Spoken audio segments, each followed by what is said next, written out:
My name is Rick Moore, and I'm your host for Write, another episode of Write. And I'm interviewing author Joel Roosa today. How you doing, Joel? I'm doing well, thank you. Good. Ready for your questions? Well, yes. All right. Explain, if you will, the second Loki in your novel, AllWorlds Awakening, because it's a really good novel. But, Thank you. I was curious how you explained the second Loki. Well, second verse, same as the first. All the Lokis, these are after Ragnarok Lokis. Right. That's say the Twilight of the Norse gods, and most of them are dead. Except, and I always figured if anyone would escape, it would be Loki. Right. The second Loki is a nastier version than the first Loki. Right. Well, let's put it this way. He decides to be nastier. It's hard to tell what Loki's actual personal inclination might be, because being as he is, he can put on whatever face he chooses. But the first guy wanted just to be an actor and enjoy himself. This guy wants to take over the world he's at, maybe reestablish himself as a god, that kind of. Because like in most fiction these days, we've decided that gods need worshippers to exist, or at least to have a power base so they have godly abilities. Right. And Loki really wouldn't have much of that. So he's trying to take over this particular world, and whatever his plans are in the long run, he wants to take over now subtly, to be honest. Right. Not like by force of arms so much, but by replacing leaders in the world. I guess you've got to explain the concept of a multiverse to the audience.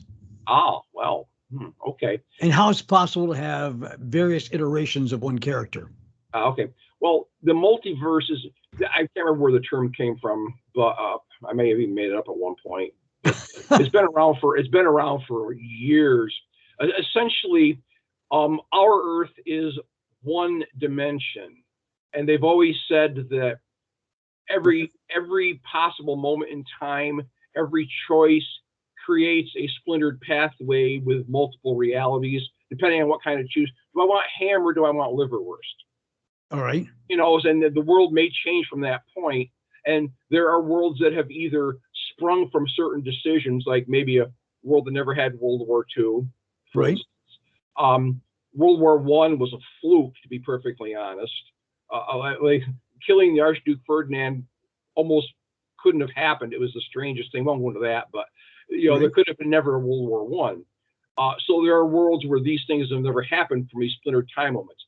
There are also parallel worlds, which aren't quite the same thing. These come from. See, parallel worlds are like alternate timelines. Only nobody ever introduced them. So it's like they've sprang from different events, but they are similar, but they're not actually from divergent timelines. So most of the multiverses are from events, that may have splintered the timeline in some way, or parallel worlds that seem similar. So you have multiple worlds that have different, Norse gods, different histories. Although if you were to just walk between them, you probably wouldn't notice much difference usually. But all these Lokis are different versions because they come from different realities. And they said differences may be subtle, but it's the kind of thing where a lot of Lokis escaped. They all went to different dimensions. Some went to the same dimension, they probably argued. So this Loki decided he's not going to be the football for a bunch of Norse god jocks anymore, and he's going to make this world his, even though it's not his original world. And that's how the Valerians get involved. They tend to oversee multiple dimensional incursions and people that are trying to do things in worlds that are not their own. It gets a little tricky sometimes, but so there could be multiple Earths. Oh, and multiple Earths. Oh, heck yes. It's like, now is it limitless? What's that? Is it limitless, the amount of Earths you can have? Yeah, well, theoretically, it would be infinite. Okay. Any number of, like any science fiction story that ever happened exists somewhere, for instance. Some guy's concept of a world actually exists somewhere. Somebody once said, and it might have been me again, if you can conceive it, it probably exists somewhere. Okay. As that may sound. Now, this is not time travel, right? No. This is something different. It can mimic time travel because, in fact, even in some of my AllWorlds stories, they have certain intercourse with a Victorian age Earth. Right. But it's current. It's not actually time travel. It's just they're a little behind us for whatever reason. Maybe time progresses slow there, that sort of thing. But okay. yeah, that's. Can you explain the Einherjar to me? Higher, the audience. Yeah. Well, in of course Norse mythology, these were the souls of slain warriors gathered by the Valkyrie. They take them to Valhalla, where they have physical bodies again, and every day they fight and hack and bleed, and then Odin waves his little hands and put them all back together, and they go eat pork and drink and stuff like that at the end of the day. Right. These Einherjar are based on that. Loki had stolen. This Loki has apparently stolen whatever means the Valkyrie used to take the souls from the dead people and make them into Einherjar. And he doesn't have to even kill the people, whereas he just takes the souls out of their body, and he may kill them. We don't really go into that too much, but okay. So these people they look like their original bodies, but they're under his control and they're hard to kill. And this is part of his plan by taking control of high-level officials and making an Einherjar out of them. They can just take over for the person. And his idea is to eventually supplant every person in charge in the world, and they'll be under his direct control. And probably can't get any. So in other words, they're souls that die on Earth, one Earth. Right. And they transmigrate to Valhalla. Right. And they gain bodies again, right? Yeah, that's the original thing. Did they ever return to Earth? Well, the Einherjar were originally gathered for the end days. They would fight at Ragnarok on the side of the Norse gods against the giants. And that was what their big deal was. But the ones Loki has here, he has just currently made them from people on the Earth he's at, and for his own purposes. Right. Yeah. So Majormekong is a interesting character. Oh, thank you. And explain a little bit about him to the audience. Okay. Well, Majormekong might be considered this particular world's version of Iron Man. He is a normal person in a powered armor suit, super tech armor stuff. Actually, he makes a comment later in the book at one point that they have to fly to a certain area, and Harry goes, "Well, you can fly." Yeah, for like 2 minutes without my extra fuel tanks. I don't have magic Iron Man armor. Yeah. So it's like, yeah. His thing is that the armor is basically indestructible. It's a long story, but they have put stuff in it, to increase his strength. Let him fly, that kind of stuff. So he's just a normal human then, right? But he's basically normal. But he was like he was an astronaut, so he's the best of the best kind of guy. He's not just some random guy in the street. They said, "Here, you fit the suit, wear this." Right. Yeah, he was chosen because he was an astronaut, right? With that, he was chosen because he was an astronaut. Right. Right. Okay. Now explain, what are planar phase pylons in your story? Plot device. It's like what a planar phase pylon is it keeps people in their own dimension. Right. It prevents people from teleporting or slipping out dimensionally. So, I see. Yeah. It's like it keeps you in phase of the dimension you're at. It's magic technobabble or used for plot device purposes. That's what it does. Is it one per world or many per world? No, Harry brought a bunch of them in with him. They put them all over the area. Okay. This would keep extra dimensional influence from coming in. Basically, they just cover a limited area, then, right? Right.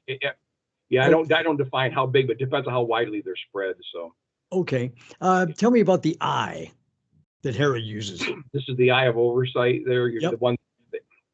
It's a device. This would be magical that they get to look on an area they're in from above, the area it shows on the device. It shows them basically a picture of where they're at and other beings on it. So it's a way of avoiding having them go room by room to check everything looking for Loki. They know basically where he's going to be. Right. That's the idea. Anyway. Okay. They're sensors essentially, right? Yeah, essentially. Okay. All right. Explain war drones and how exactly they will take out Loki's main complex. Yeah. Are they magical or not? A little of both. Majormekong's people made them. They're like big torpedo or oil drum size things that they can fly under their own power, and they are loaded with energy weapons. All right. So they're just like they blast the living crap out of things until they stop. But explain their magical overtones. The Harry and Nia gave Majormekong an attachment basically for his drones that makes them effective against ectoplasm, because he had energy weapons before, but ectoplasm isn't exactly solid, or at least all the time. Okay. And it doesn't respond like normal things. You can blow it up a bit, but it takes a lot. This adds a magical touch that lets it hit on I see. all levels, like, because some magical stuff is like we call it extra dimensional. It's like in a lot of the demons often can't be killed by normal weapons. You have to have something kind of on the same plane as a demon, hence magical weapon. Same thing for the ones. Yeah. Now, what exactly is an icon? ICON. That is the name of the superhero organization that Mekong belongs to. This is probably one of the worst worlds Loki could have decided to take over, because it's loaded with superheroes. And this particular batch belongs for this particular batch called Icon. I don't think I give it's an acronym. I don't think I gave the explanation for it there. I can't remember. But it stands for International Champions of Note. I think I actually came up with the acronym first, then tried to figure out what it meant. So that sounds like me. But yeah, I have a story in supposedly an upcoming anthology that deals with it. Oh, okay. Yeah. Yep. Now explain how the modifications of the Major's weapons make it effective against ectoplasm. Yeah, because his weapons are real world or physical world effect. Right. That's what I was curious about. Blaster beams, lightning bolts.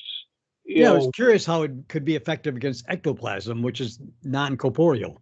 Right. They give it a little magic enhancement so that it acts on a couple other planes of existence.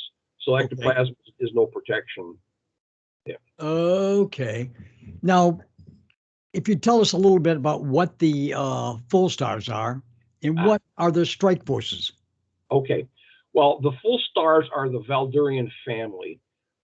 They're called full stars because they have an 8-pointed gold star symbol, 4 bigger points, 4 smaller points. And the Knights have a similar version, but with a hole in the middle.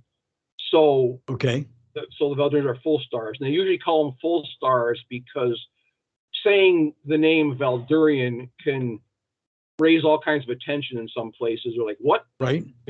Maybe Cthulhu might wake up. What? Valerian? That kind of thing.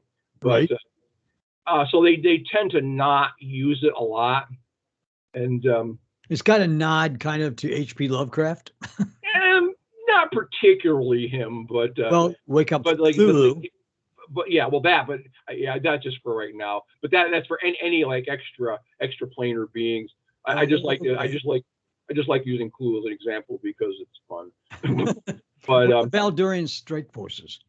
Now, I'm not sure if we're talking about the same thing. I mean, when they say specifically Valerian strike forces, we're talking about the Untari, which is the Valerian's fancy way of saying huntsman. They are beings created to go where they need massive amounts of war things done. Let's say, for instance, if it's something that can't be taken care of suddenly by a few Knights of Valoran, they send the strike forces. They're expendable. they're expendable, reusable, and basically immortal.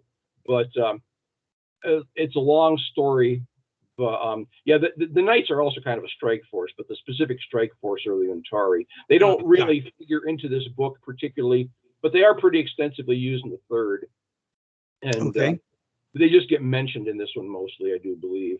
But yeah, do you want me to go into detail on them? Or yeah, please. Okay. Well, essentially, all they are people that have died somewhere or were about to die somewhere. Right. And the Valdurians offered them a chance to have, well, kind of an Anharier sort of body. They make a body almost out of ectoplasm that looks like a human body, but it doesn't need to eat or sleep or anything like that. And if it's destroyed, they just move the soul to another body.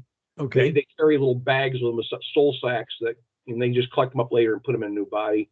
Yeah, it's kind of used. So, but they also give them regular bodies when they're not on duty, so they're not just sitting around. Well, I can't eat, sleep, drink, or be merry. What do I do? No, they have actual regular bodies to use in the meanwhile. But these are expendable.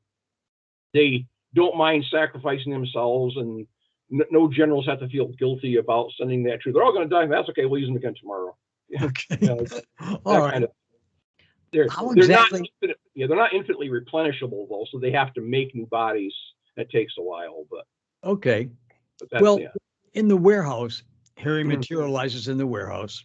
He's got he materializes a golden halberd. Right. Explain how this is possible. Is it magic or something different? That's his carry it. Did he cloak it? It's his signature weapon. That's one of his abilities to summon the halberd. It's not the halberd is basically magical, not like so you notice, but it's just like, and he can summon it so he can fight beings that have to have magical weapons to fight him. But it's Harry has access. He can store it in like a little pocket dimension and summon it. Nia can't do that. Well, she has other ways later. Dimension explains it well, right? What's that? The pocket dimension explains it well. Yeah. There's a few characters with pocket dimensions later on in the book. It's kind of a Valdurian thing. It says lugging around heavy backpacks and things like that. Right. Convenience. All about convenience. Now, Nia's power is the power of shadow, right? Explain how that got them into the warehouse, past the warehouse door, and explain how her magic operates. Okay. Well, she can disappear into shadow and reappear from any part of that shadow somewhere else. So essentially, she went under the shadow, went under the door, and just appeared on the other side. Right. And she can't make shadow, but she can utilize it for things like that. She can. Oh, she can't make shadow. She just utilizes pre-existing shadows, right? Right.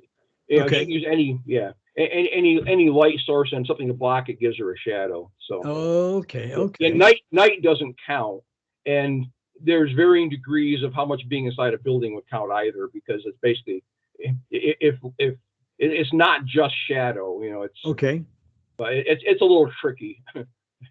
I guess so, right? Now explain Harry's. It's gonna make it easier. Yeah, what the crystal disc that Harry pulled out at one point? Explain that. Oh, that's the eye. I'm pretty sure that's the eye. Yeah, right. That would be the eye. Yeah. Okay, you're equating the two, right? Okay. Let's see. In your AllWorlds universe, explain the world that the role that magic plays in your AllWorlds universe, because I'm a little confused on that. Well, it depends on science fiction and magic interchangeably. Right. Well, yes and no. There can be science fiction stuff and magical stuff in the same place, but science fiction isn't necessarily magic and vice versa. Well, I mean, if you want to, I mean, depending on where in the multiverse you are, one or the other is usually more prevalent. And science fiction in general is like, it's technological stuff. Things are created by sound scientific principles, you know, whether they're realistic or not.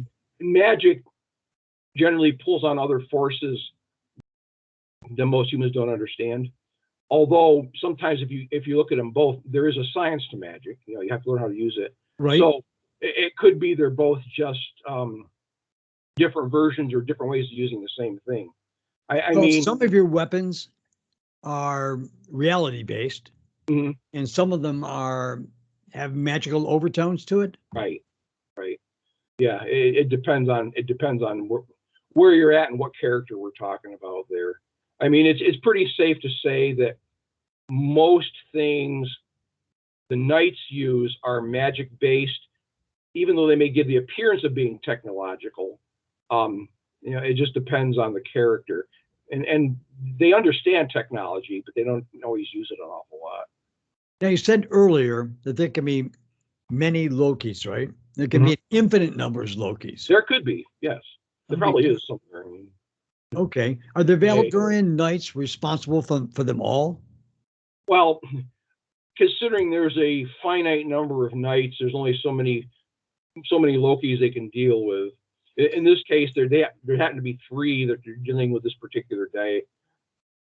A lot of it just comes from the Valerian Oracle saying, well, you should do this now. Most Lokis, I would imagine, just try to have a good time and not get too crazy these days. Right. Considering the stuff that happened in the old days. They just want to live their life, and considering they're basically immortal for the most part, they take on probably new identities and things like that regularly, and they make other worlds. Because the AllWorlds is a multiverse, can you have more than a finite number of Valerian Knights? Can you have replications of those? Yeah, we could. I'm trying not to get into that. All that comes up in later books. Okay. I'm trying to not get into that too much now, because then it gets really complicated. But yeah, they basically recruit knights from all over, and many Hares and many nias, right?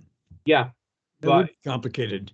That would be complicated. They try to do it so that they're not in the same universes as each other, because that could be weird. But, yeah, I guess so. Now, Harry transforms by his powers to a golden hawk. Is that magic that he looks like a golden hawk all the time, and transforms himself by magic into a human being? Right. His normal self, or his actual self, is like a hawk-headed human, right? And he can transform to any reasonably humanoid character, up to a bit taller and somewhat shorter, and his weight has to remain relatively the same, except for the hawk.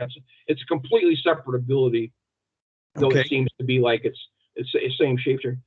That was one specifically granted to him, just because it fits his. Who grants the powers to the Valerian Knights? Well, the Valerians have all kinds of access to all kinds of things from all of the multiverse. There's almost no power probably they couldn't give someone, but they usually don't. It's just, I mean, they could give someone the power to explode in a nuclear explosion, I suppose, if they wanted to, but that would be seriously counterproductive. Yeah. Yeah. But they can grant all sorts of abilities to people, and they have one of their members can kind of encapsulate spells in physical form so people can use them. But that's detrimental to normal people. But the Untari have this stuff, all kinds of cute little destructive weapons and protective things. Right. Yeah. Now, Nia is the first person to encounter the second Loki, right? It explains how she subdues him, right? In the course of events. Well, technically, I guess they both encounter him kind of the same time, but she gets there first, right? Well, they find Harry gets to the roof first, where he's on, and he technically encounters him first.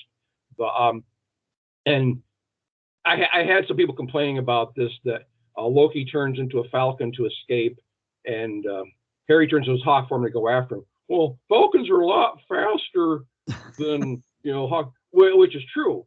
But what they forget is Harry has an inherent flight power already, and it just makes him faster as a hawk. So right.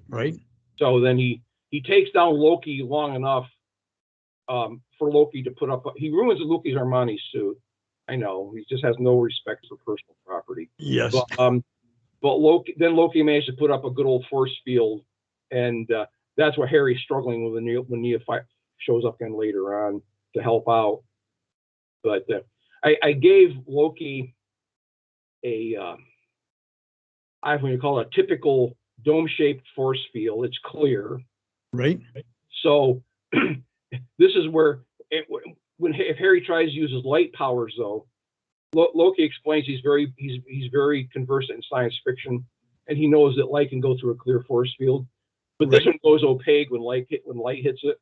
So it's like, so none of Harry's light abilities work. He can't use he can't use his light or his vision or anything to get through it. All he can do is like throw chunks of concrete, which do nothing. So, oh boy. But yeah, I wanted this one to be a pretty decent fight. It got pretty bloody at first with him and Loki, but and then he's just trying to figure a way to stop him before he gets out of the range of the planar phase pylons, because then he'll just teleport away. And that's exactly what he's doing. But Nia subdues him, I thought. Yes, exactly. What happens is when Nia shows up, and when Harry explains the situation, she goes, "That's okay. He backlight me," and she just flips her cloak up behind herself, and Harry lights up. And what happens is the light that gets past her cloak darkens most of the force field, of course, but it leaves a Nia-shaped or cloak-shaped opening of shadow that she can get right through. So she can get through the force field with the shadow. And then she basically beats the living snot out of him, in a ladylike fashion, I'm sure. Yeah.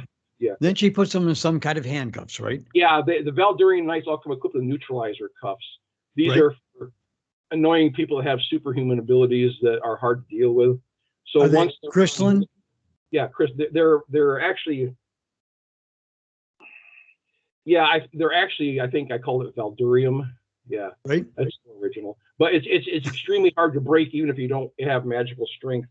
And if they are locked around your wrists or whatever appendages you might have, it'll neutralize any energy-based abilities you might have, psychic powers. It would even neutralize Harry's, light abilities, flight abilities, all that kind of stuff. Really? One thing it wouldn't neutralize is your actual muscle. So if you're manacling some guy who's superhumanly strong, but not through magical means, he would probably still retain his strength. Ah, I see. Like the Incredible Hulk would not so much, because his powers are basically based on continuously receiving gamma rays from the universe that empower him. Right. He's a lot stronger than he used to be in my day, for crying out loud. I don't think you can even kill him these days. Yep. But I was like, was everyone regenerate from death these days? It seems like. Well, it's just Deadpool. Now it's like everybody. God. Yep. At any rate, so but it would cut off that kind of ability. But he has enough mass as the Hulk, he might be able to break it before his strength fades away completely. That kind of thing. But Loki couldn't break it, right? No, he's without his abilities, he's not much stronger than a normal human. So he was relatively harmless at that point. All right. Well, that ends today's interview. But we'll be back next week with another interview for Joel Roosa on the topic of his book, AllWorlds Awakening. It's published by Waycap Publications, and it's a very interesting book, I must say, Joel. I like it a lot. Well, thank you. I appreciate that. All right. All right. Next week, we'll tune in for again, right? Okay. All right. All right. You take care. We'll see you then. You too. Bye.